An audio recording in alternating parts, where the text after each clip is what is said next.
Hello, everybody. I'm Howie Hawkins. I was the Green Party candidate and the Socialist Party candidate for president in 2020. And this podcast, Green Socialist Notes, is about continuing to educate and advocate for the eco-socialist program that my running mate Angela Walker and I ran on in 2020. So the top issue again still is Gaza. We're watching genocide in living color on our TV screens. And now the U.S. is holding back funds for UNRWA, which is the UN Relief and Works Agency, which provides aid to Palestinian refugees. The U.S. provides 20 to 25% of its $1.5 billion annual budget.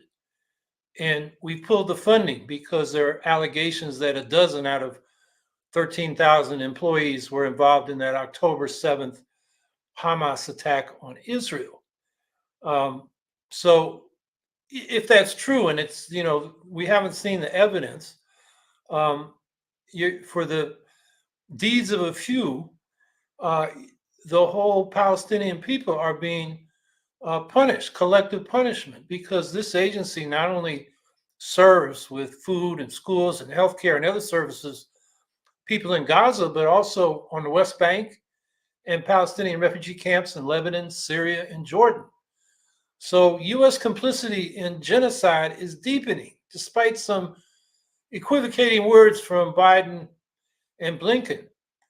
And now Israel is saying they're going to wage war on the giant refugee camp of 1.7 million people it has created in Rafah, in Gaza's far south on the Egyptian border. That refugee camp is 1.4 million people who fled from the north, who have joined 280,000 Gazans who already lived in Rafah. Yesterday, airstrikes hit Rafah, killing 22 people. And Israel's preparing this ground invasion. It says it will conduct a mass evacuation of those people now in Rafah, but where are they going to send them to? They haven't said.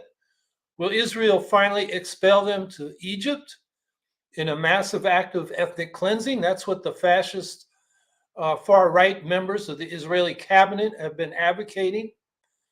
And even though the U.S. is speaking out against this ground incursion into Rafah, it isn't using the leverage it has, which is the military aid to Israel, which it could cut off or threaten to cut off if Israel goes ahead with this genocidal attack on this 1.7 million person refugee camp.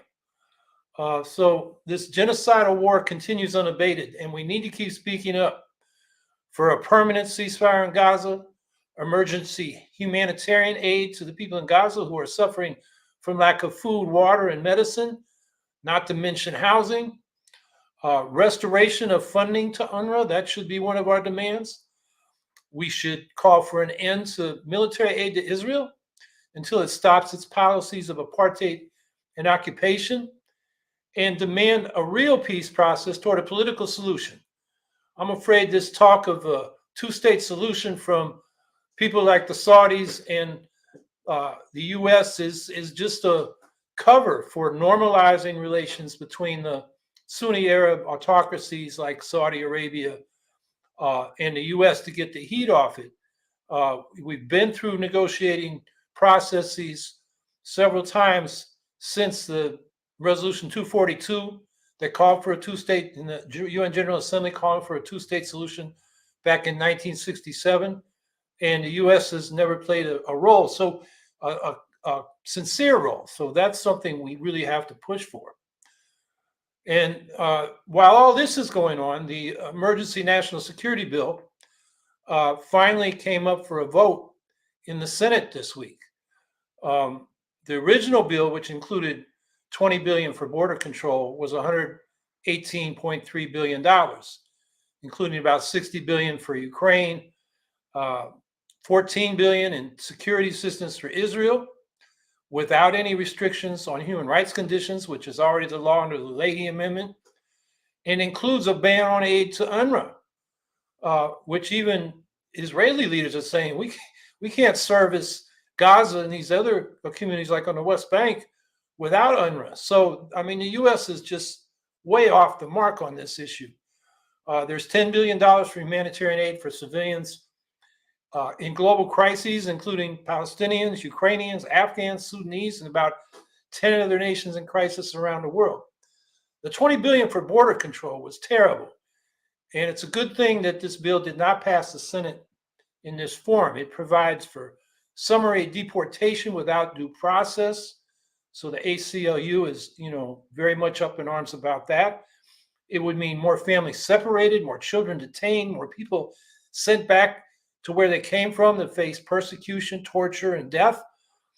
There are caps on immigration, so the border would close if 5,000 or more people per day showed up over a 7-day period.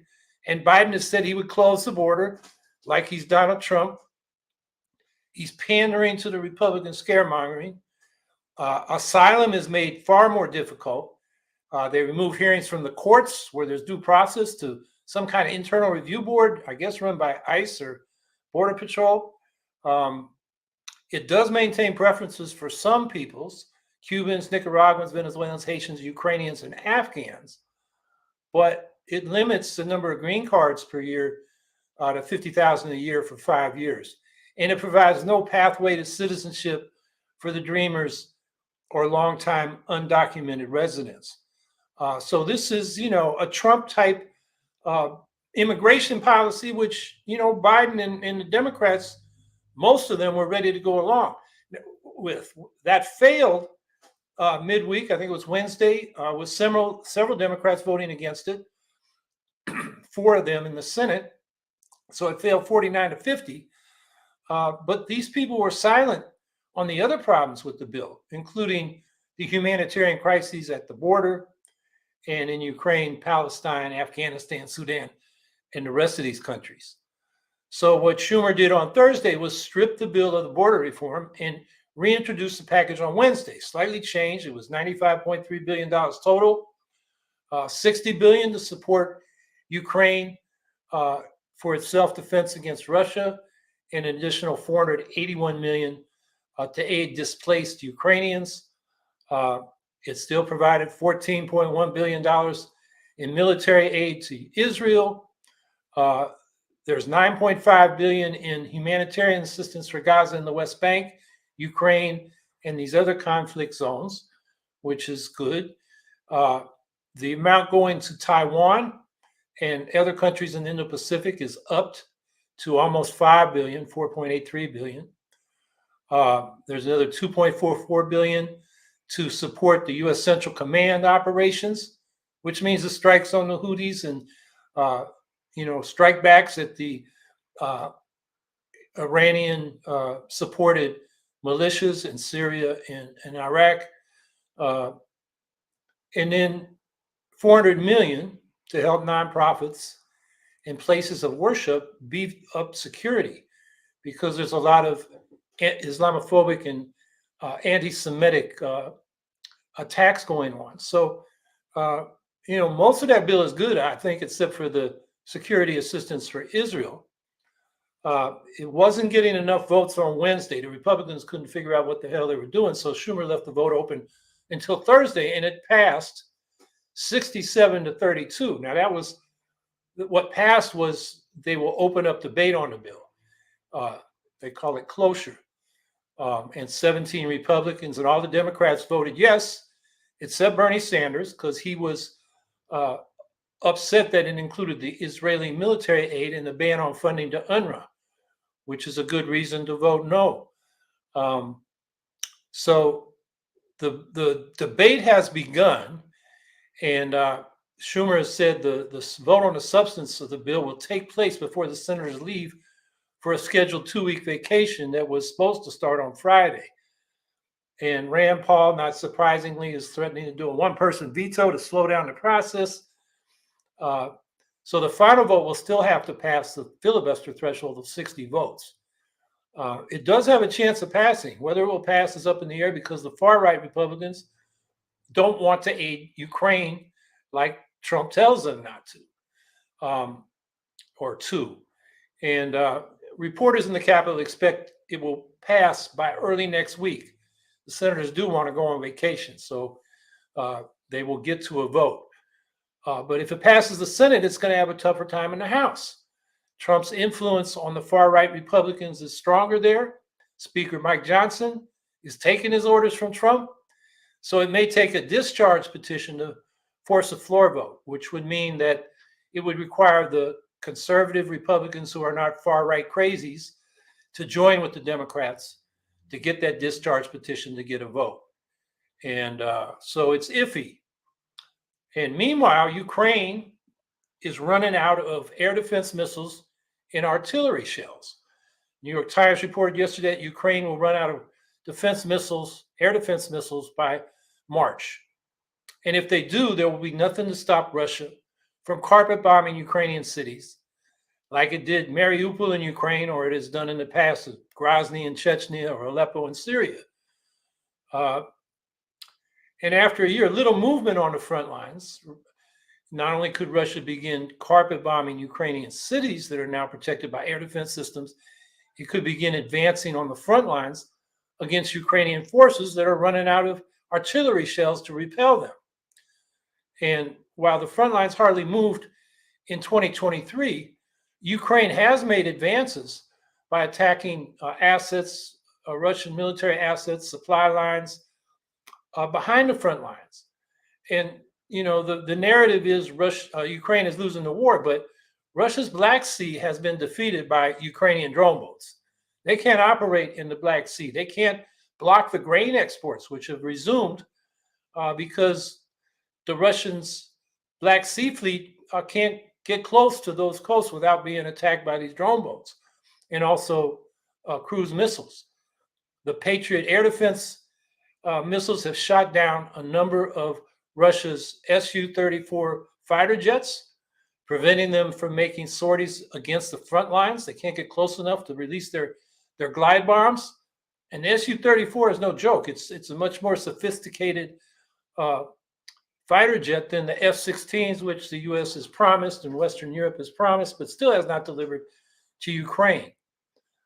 Even with limited artillery, Ukrainian FPV drones, that's first-person view, because somebody sits there like in a video game and directs the drone right into the tank or armored vehicle that they're attacking. It's been effective in holding back Russia's offensives.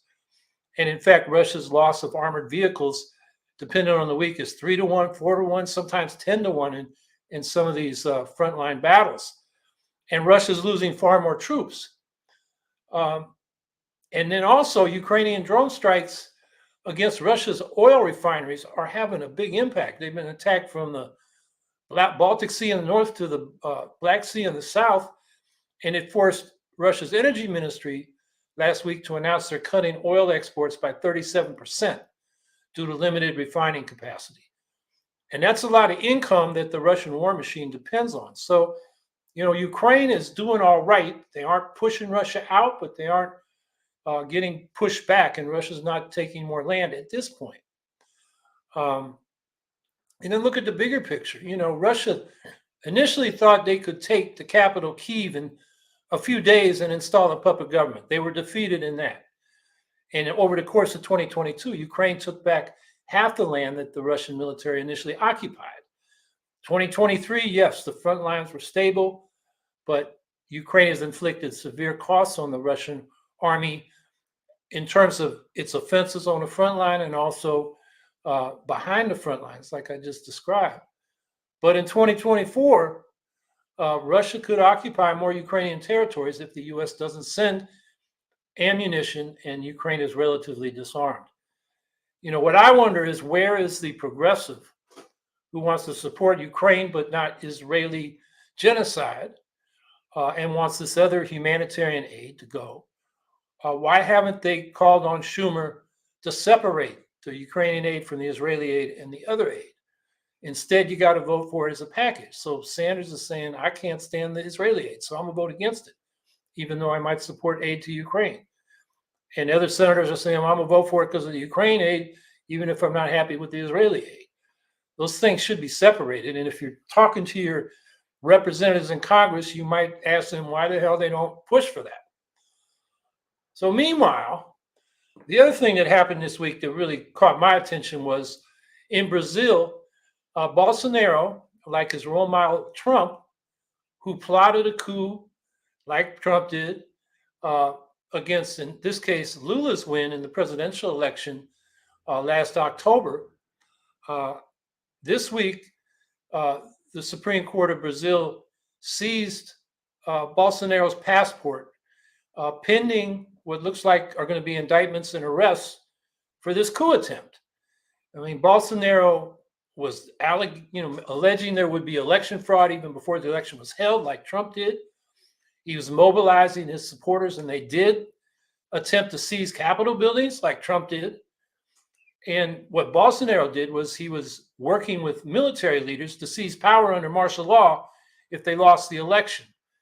And I'm not sure to the extent that went in Brazil, but Trump was talking about that. Remember, Michael Flynn was pushing that in meetings, but the U.S. military wasn't with Trump on a coup, so that didn't happen.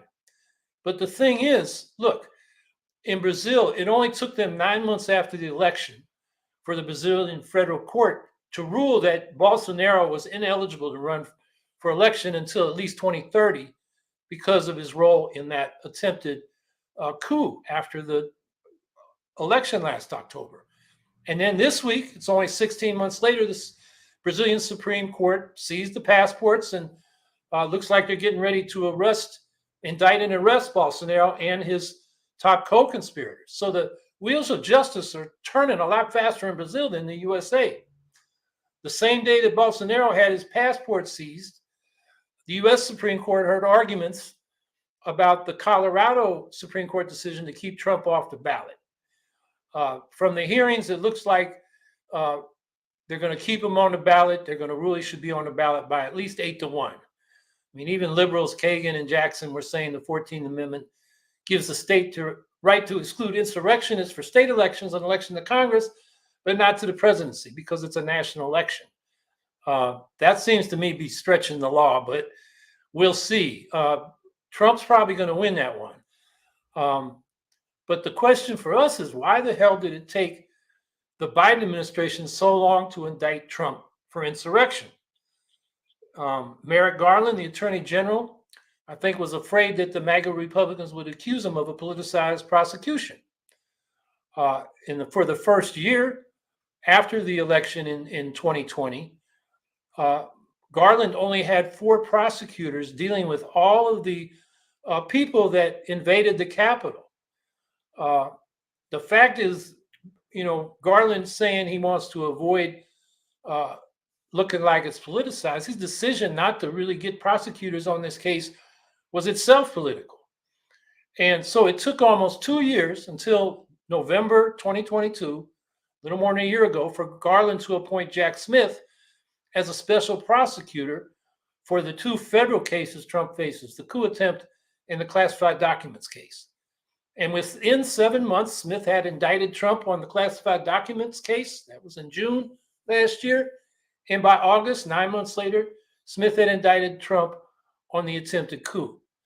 The coup case was scheduled by the judge for March, but it's now delayed because Trump has claimed he has immunity, which, as I pointed out, the hearing on that in the Supreme Court. What happened this week was the D.C. Circuit Court of Appeals issued a scathing ruling saying Trump is out of his mind to think he has immunity from all criminal liability while he's president. Trump, of course, is appealing to the Supreme Court, which they could decide quickly, or they could wait months and draw it out until it's too late to have a trial before the election. Now, if Trump wins the elections, he'll order the charges against him dropped. So, Biden ran on 2020 on stopping Trump, and he hasn't done it while he had the presidential power, and now he may end up handing power back to Trump in the next election. And this insurrection case is key to the presidential elections in 2024. If Trump were to be convicted on that case, it would make it much harder for him to get votes, particularly from independents who lean Republican. And let's remember, that case would be a lot more severe than the cases he's already lost. Remember, he lost the Trump University fraud case in 27 while he was the president, and he had to pay $25 million in damages. He lost the Trump Foundation case in 2019, which forced him to shut down the foundation and pay $2 million to various charities. He recently lost two sexual harassment and defamation cases regarding E. Jean Carroll, and has to pay now $83 million in damages. He's lost the bank fraud case. What's pending is how much damages he's going to pay. And, most people think it's going to be hundreds of millions of dollars. And that judgment may also force the closure of his business, the Trump Organization in New York, where he has a lot of properties and does a lot of business. So that judgment may well bankrupt Trump. But those are the civil cases, and he's got 4 criminal case indictments. In New York, there's the Stormy Daniels hush money case, which is a campaign violation case. And that case is ready to go before the election. And if the other cases don't, that will go forward, and it's state. He can't pardon himself for state crimes. In Georgia, there's the election racketeering case where Trump, we've heard the phone call. He tried to get the Secretary of State to find him enough votes so he could win Florida. But the problem there is the prosecutor, Fannie Willis, has had, romantic relations with her lead prosecutor, and there's been a lot of money paid to that prosecutor. So that situation is being looked into, and that could delay the case till after the election. And then there are the 2 big federal cases, the classified documents, which the Trump lawyers are delaying with motions over the discovery process. And there's a good chance that will be held off until after the election. And of course, the biggest one is the coup case, the election obstruction case. And we had the DC Circuit Court of Appeals decision this week saying he's not immune, but it's going to the Supreme Court. So we're waiting on that one. And of course, if Trump can delay these cases till after the election and he is elected, he can just make the Justice Department drop the cases. Besides, the Justice Department has a policy going back. It's a memo they wrote going back to Watergate and dealing with Nixon that a sitting president could not be prosecuted by the federal government. Although that memo has never been tested in court. And it's really debatable whether the state justice systems could prosecute a sitting president for criminal charges. The Trump University and Trump Foundation cases were civil. So that's another question up in the air. And of course, impeachment always remains a recourse, but in the end, it takes a 2/3 majority in the Senate to convict, which is not likely to happen, as we saw in the first 2 Trump impeachments when he was president. So, I'm just saying all this because I think it's really sad that Biden and Garland didn't move faster on the attempted coup, like Brazil has, and shown us a better way. The lead coupster, Donald Trump, may yet get away with it. And Biden ran on election, saying he would stop Trump and the MAGA Republicans, and he hasn't.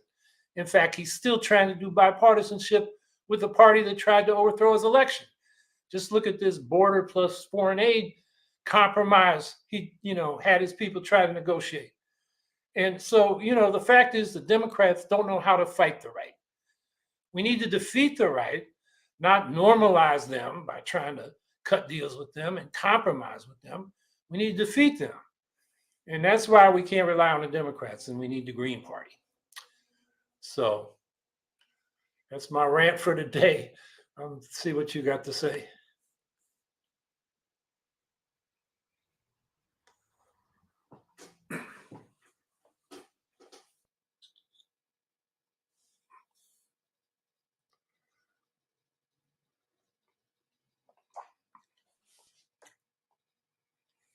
Violet, a content boutique.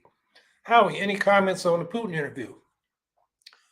Well, I haven't watched the whole 2 hours. I've watched some snitches and, read a lot of commentary. And, Tucker Carlson is just a cupcake. I mean, he let Putin dominate the interview. Putin went through half an hour of a long, boring, false history lesson. And even Carlson, kind of wondered what the relevance was, to the current situation in Ukraine, and Putin kind of arrogantly just shut him up. I remember one comment where Putin said, "Well, if the U.S. stops providing arms to Ukraine, we can wrap up the war in a few weeks," something like that.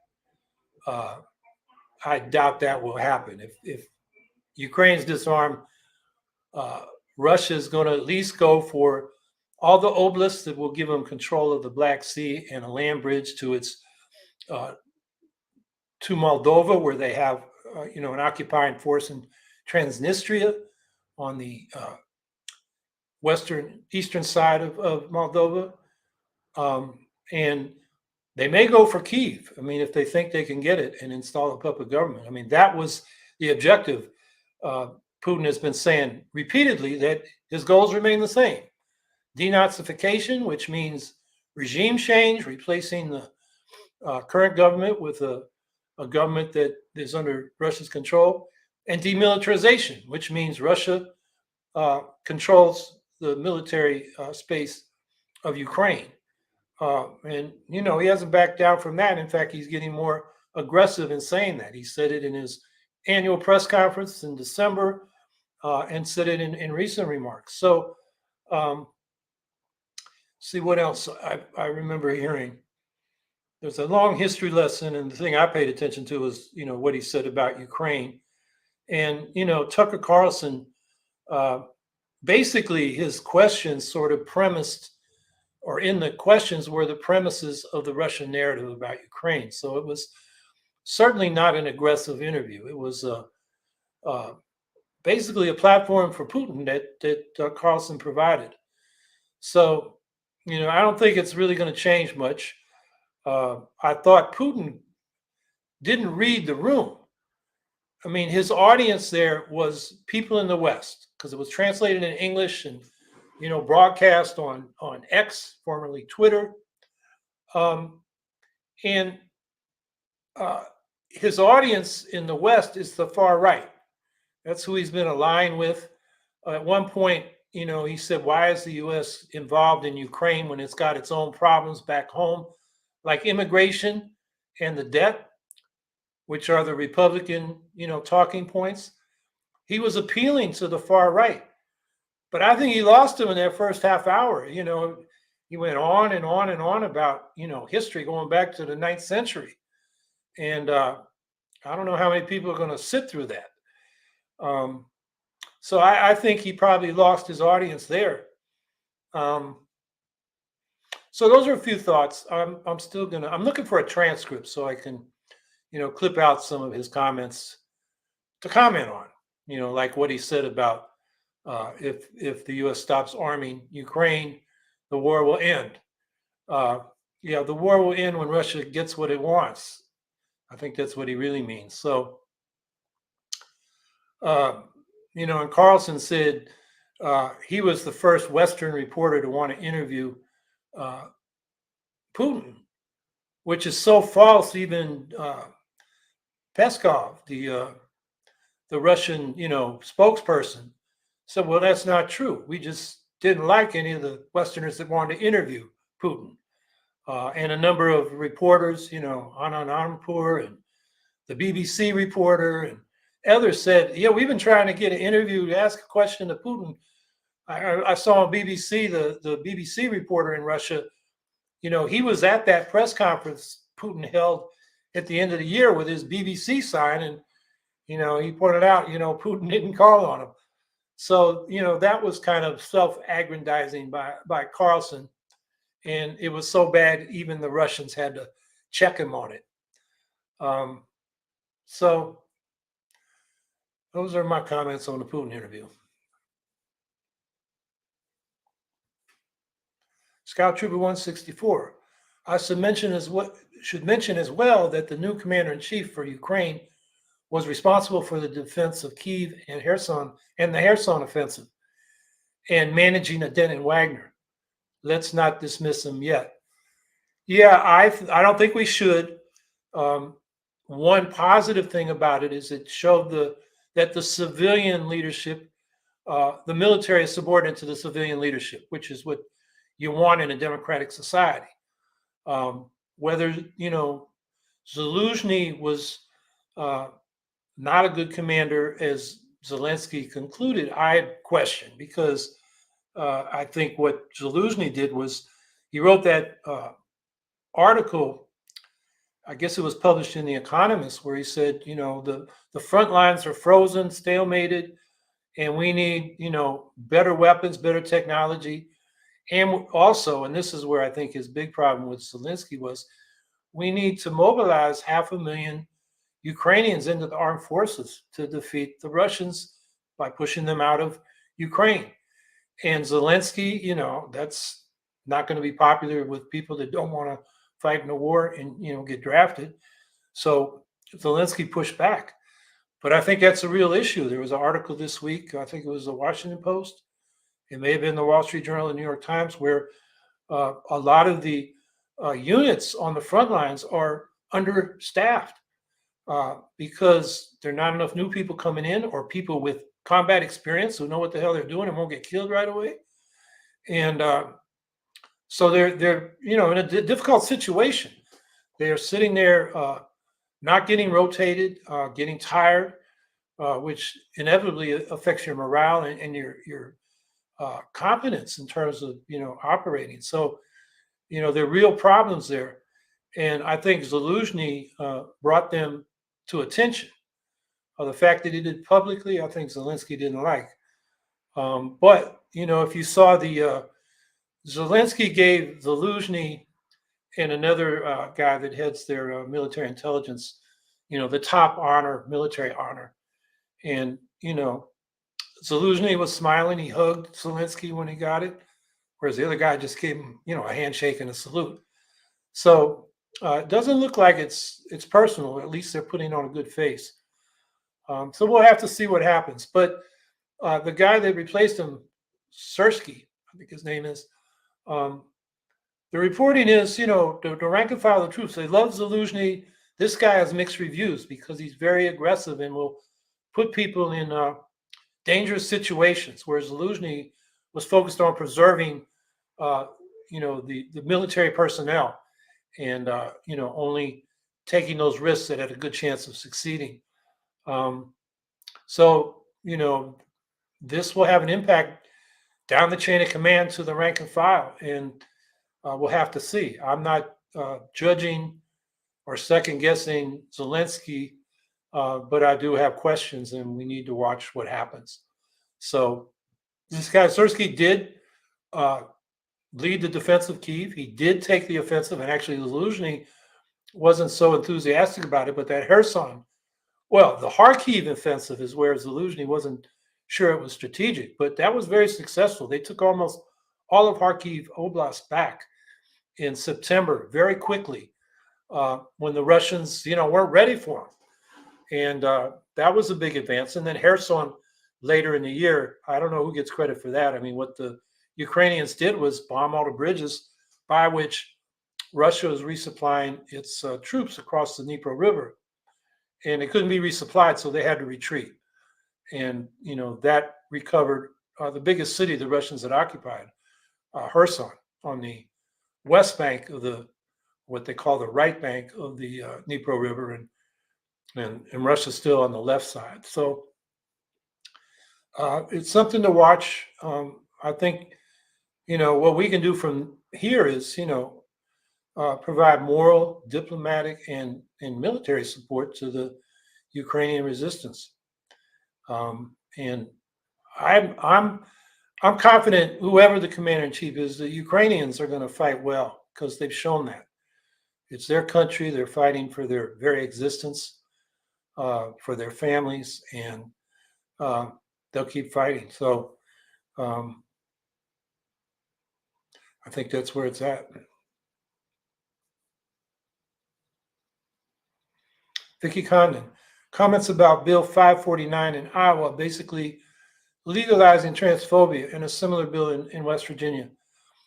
Well, I'm not familiar with the details of that bill, but a lot of these bills are criminalizing medical treatment for transgender people transitioning or not. I mean, there's psychological and medical considerations, and just giving them medical treatment for that is being criminalized in a lot of these states, and it's another case of the Republicans picking on a minority and making people scared of this minority, as if people are out there saying, I think I'll become a transgender person. Your sexual orientation is pretty much wired into you. It's not something you pick from a menu. And to focus on attacking transgender people is just bigotry, and it's mean spirited, and it's designed to divide and conquer. That's the right wing uh, mode of operation.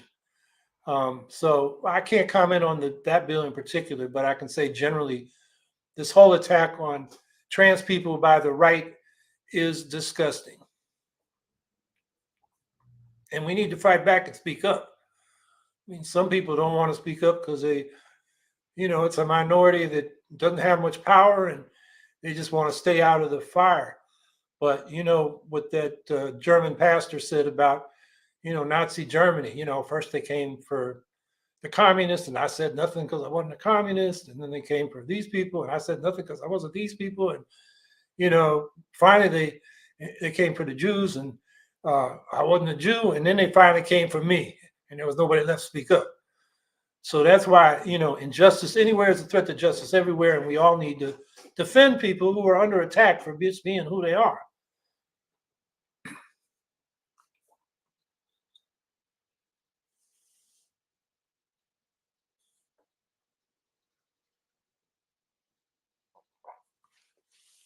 Scout Trooper 164. It feels weird that the aid border bill was essentially everything the Republicans wanted. But because Biden is a Democrat and that would give him a victory, not for Trump, the Republicans voted no. Yeah, it feels weird, and it's morally disgusting. I mean, these right-wing Republicans are sacrificing people at the border in Ukraine, in Gaza, just because they want to get a, a talking point against Biden for the election. That is treating people as is just disrespecting all kinds of people. It has no moral basis, and so you found out what the only thing the Republicans really want is to send more arms to Israel, because uh, Speaker Mike Johnson tried to get a separate bill on that passed after the bill that included all its elements was defeated in the Senate, or maybe he did that before then. And that shows what they really want. They don't care about the Ukrainians. They don't care about people at the border. Uh, they're kind of on board with Israeli genocide of Palestinians. But what they're really on board for is, a talking point for the election, saying Biden can't get things done when they're the ones that stopped this bill from going forward. It is, yeah, it's more than weird. It's morally repulsive. Emil Sachs, laugh out loud. Does them quote unquote leadership really want Trump to go away, though? He is great for them to hold over our heads anytime we demand they actually govern from the left. They're already salivating at the thought of throwing Stein off the ballot, though. Yeah, two issues there. One is, like Hillary Clinton in 2016, they really want to run against Trump because he's such a terrible candidate, got so much baggage. They think they can beat him, even with Joe Biden. And then, there's lots of reporting. There have been a number of articles about Democratic associated super PACs and high powered law firms getting ready to knock Stein, as well as Cornel West and Robert Kennedy, off the ballot. And, that just shows what hypocrites the Democrats are. Because one of the issues, even though, Biden he announced his reelection campaign saying he was going to fight for democracy.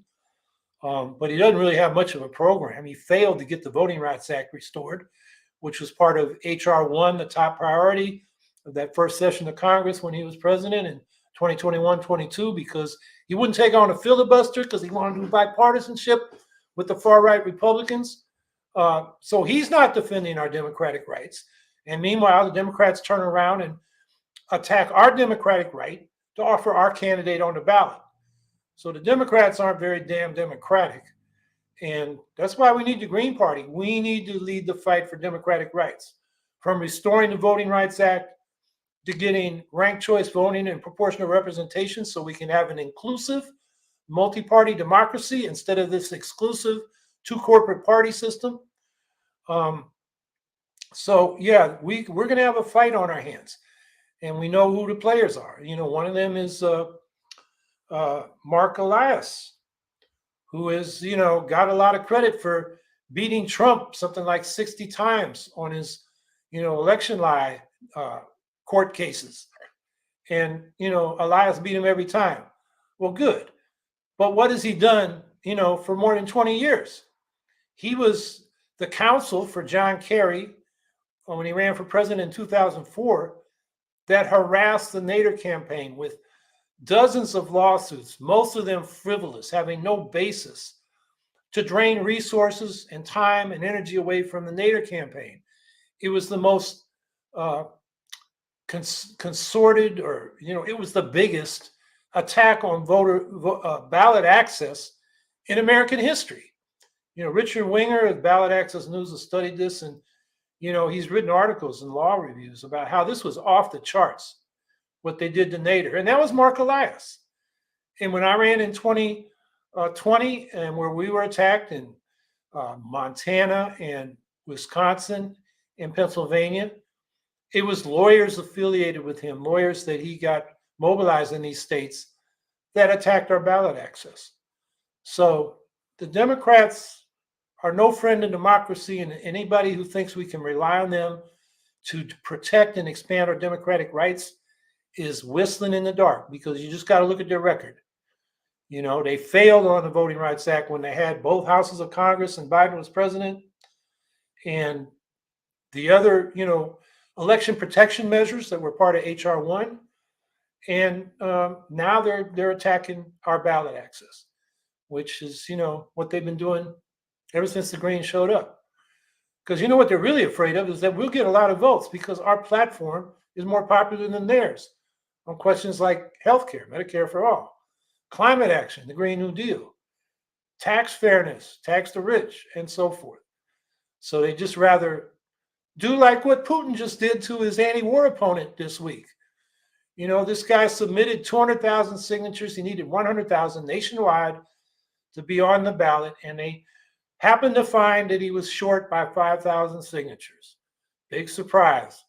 And this guy really, he has friends in the Kremlin. He's not that much of an opposition figure, but his campaign was, we should get out of Ukraine, which would have got a lot of votes in Russia, particularly where people felt their ballot was secret. A lot of people vote electronically now in Russia, so they can manipulate the vote results. And so that's not so secret, but there's still a lot of paper balloting. And but he was knocked off the ballot. So, the Russians do what we do. They probably learned it from us when they got their, got past the Soviet Union and started what was supposed to be a democracy. And then the people that got the power around Putin figured, we can rig these elections. And that's what they do. Beatty Dimmitt. Normalizing right-wing extremism was part of the DNC strategy laid out in the Pied Piper memo, leaked to and published by Assange. I'm not familiar with the Pied Piper memo, but it wouldn't surprise me. And I'm wondering, though, what that memo says in terms of why it's a good strategy to have an extreme, well, I guess we can imagine, we already talked about it, an extreme right wing out there encourages a lot of people who are more progressive than the Democratic Party to vote for it, to stop the far right extremists. But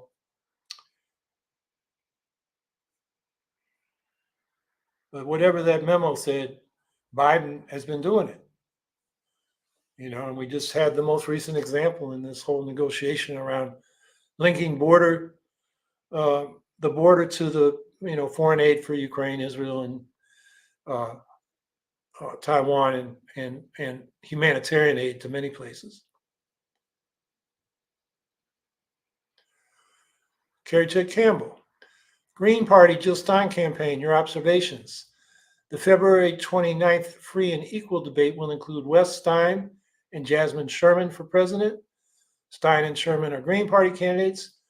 Were you impressed by Stein, West, Sherman voted into the top 6 candidates for the debate, and RFK Jr. not making the top 6?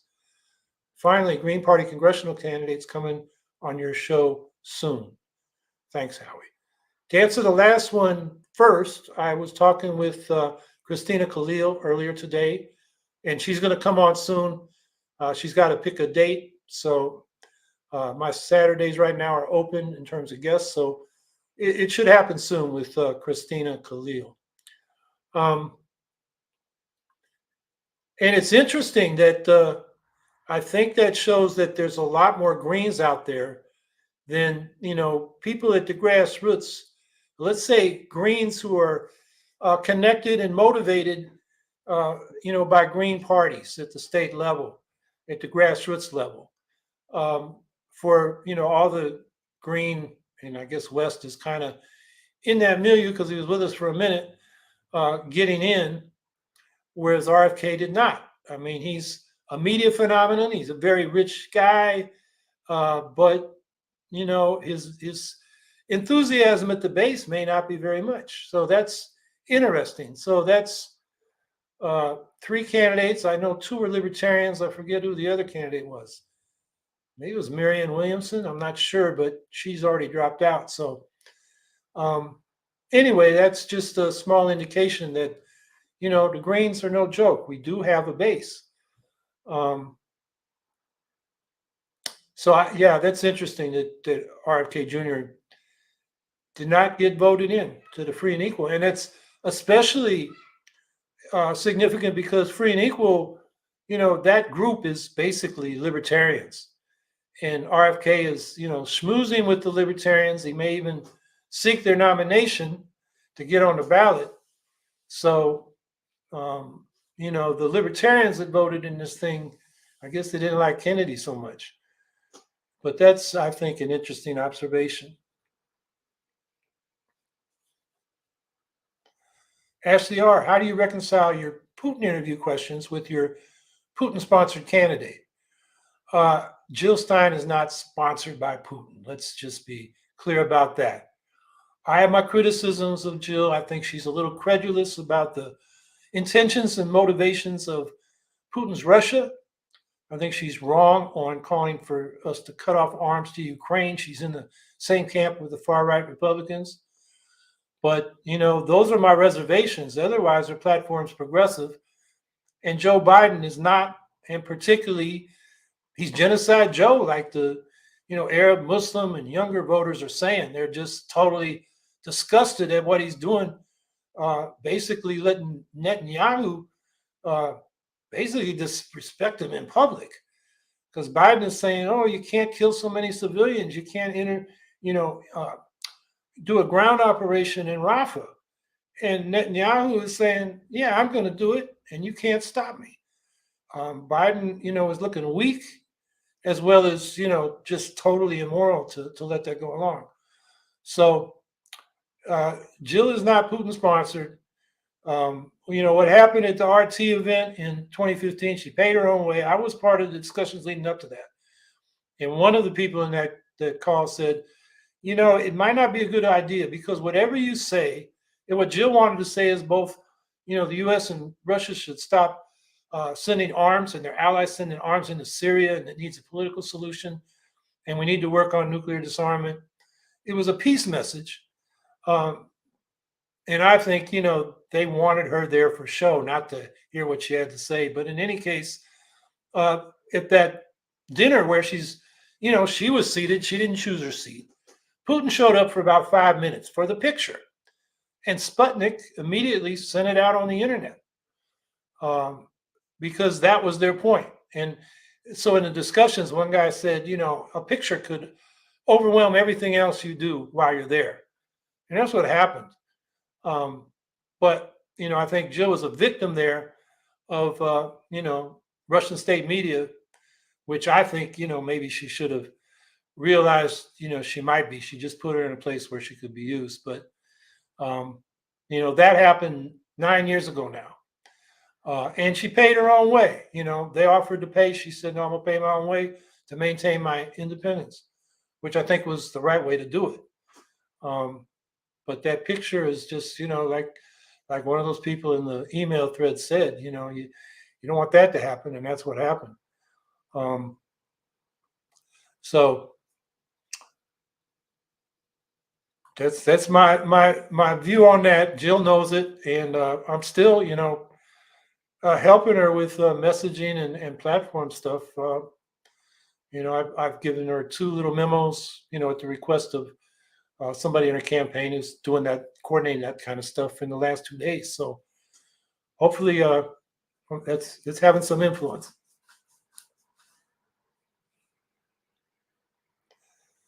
Email your thoughts on a proposed New York State law that would revoke the business license of companies guilty of wage theft. Yeah, that law has been proposed since I was, from when I was running for governor, at least in 2014, if not before.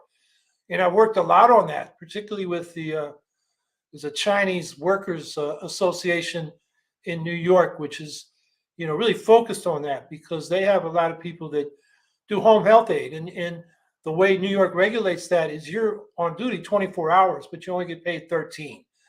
The other time you're supposed to be sleeping and eating and doing whatever. But the fact is, when you're taking care of people that, could need emergency help at any point, you're on duty 24 hours. So, there's wages being stolen right there. And a lot of times when workers will bring these companies to court and they will win the case, and then the company will dissolve. But what they really do is just change their business name, move the address, and reopen and do the same things over and over again. So there's another provision in these laws that have been proposed to stop wage theft that basically puts a lien on their property before they can do this paper maneuvering to get out from the court judgment. And this is a huge problem. It's billions of dollars a year. I forget the numbers in New York. I think it's something like 50 billion nationwide. And, it happens a lot in agriculture, construction, home health aides, but it also happens in big companies. I had an experience working for UPS where the supervisors were modifying people's time cards. And, the time cards are one thing, but the record they sent to the company, which affected their pay and also the supervisors' numbers in terms of productivity. They were stealing wages from us, and these damn supervisors would always, when we got the trucks unloaded or the trucks loaded for other people that were loaders, rush to the time card punch out so you're not stealing time from us. And here they were stealing time from us workers. So, we documented that, caught them, and the happiest day of my career at UPS was the day I got paid, triple pay for another violation they did of, in this case, I was supposed to be paid double time because it was holiday work. And the supervisor put it in for a straight time. And they also shortchanged me on the time. And they admitted the shortchange on the time as a quote unquote mistake. And then said, well, I put in for a double time, but you didn't get it. And, so I did my part. So I brought a grievance up. I won the grievance. They didn't even have a hearing. It was so obvious. So the day I got my double back pay was the same day that the sheriff's deputies came in and marched these supervisors out of the building for wage theft, and it was a great day at UPS. So, but anyway, it's a huge problem, and this law should pass. And we actually got it passed when Cuomo was governor, and he pocket vetoed it. He never signed it. And now we got Hochul, who was Cuomo's lieutenant governor, handpicked, and we'll probably get it passed. I think we can get it passed this year in the legislature, which is, overwhelmingly Democratic with a lot of progressives. And I don't think the business community is going to be able to stop it. But Hochul, it's a question of whether she'll sign it if it's passed. So we need to fight this. I mean, wage theft is such obvious exploitation. I mean, capitalism, even when it pays the wages it says it's supposed to pay you, a company says it's going to pay you, is still stealing your labor because you're not getting the full value of your labor. The company's taking part of that as profits that go to shareholders who didn't do a damn lick of work for the value you produced as a worker. So that's institutionalized wage theft, legalized wage theft. But the wage theft, when they get greedy and go beyond that, is illegal. But it's hard to enforce it against these companies. So, this law would be a positive step forward in that regard, in disincentivizing wage theft. And I hope it passes. Scout Trooper 164, I can't help but laugh at Mike Johnson. Only been a speaker a few months, and he's failed so many major events during his time. He even accidentally called Israel Iran. Yeah, maybe he's too old. He's a young-looking man, but he's doing the same kind of mistakes as Trump and Biden, getting countries mixed up. And but in his case, it may not be lack of memory; it just may be ignorance. Some of these people can't. I'm talking about people in Congress. They can't find some of these countries on the map.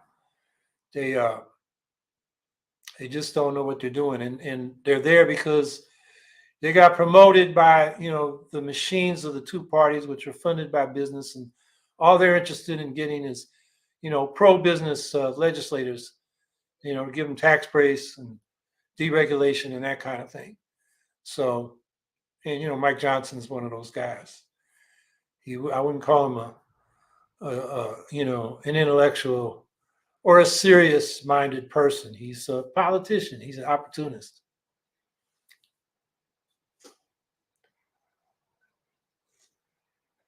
I know this may not be inappropriate, or maybe even appropriate. It may not be appropriate, but it feels weird for Republicans to claim Biden has cognitive decline, considering Trump's statements on campaigns and interviews.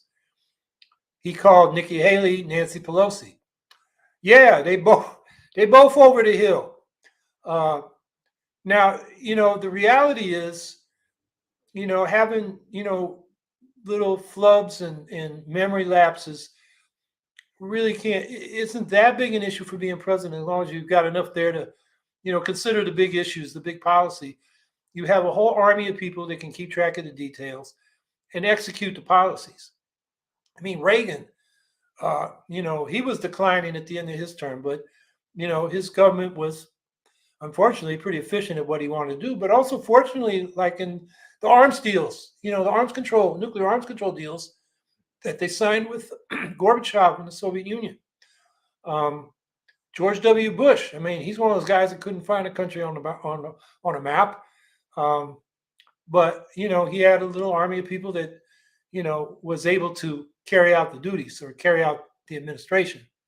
So I don't think it's that big an issue for either one of them. They're both getting up there in years, but I think they know enough to try to do what they want to do. Unfortunately, what they want to do is not what we want to do.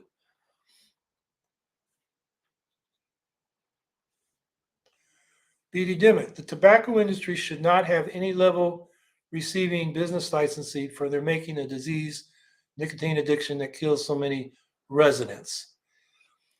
But the question there is, if you criminalize, tobacco, then you've got an underground industry, and we know what that happens with drugs. It leads to a lot of violence. It leads to people who are addicted, not willing to seek help because they're involved in an illegal substance that could get them in trouble. So I'm not sure that's the best approach. I think we've done well by raising the prices and educating about the dangers of tobacco, so that tobacco usage is way down, and in some countries a lot more than the U.S. But I think that's a better approach than criminalizing drugs. Uh, Especially at the level of personal use. But if you don't have companies, marketing tobacco products, then it's going to be, mafias that are marketing tobacco products, and then you got a whole problem of criminal justice. And this the last thing this country needs. We got more people in prison than per capita than any other country in the world, and in absolute numbers.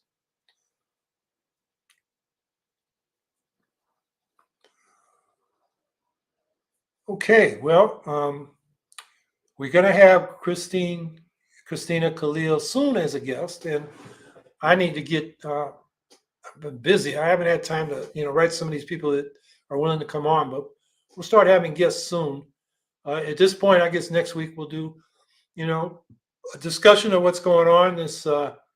We're able to talk about what happens to this foreign aid supplemental.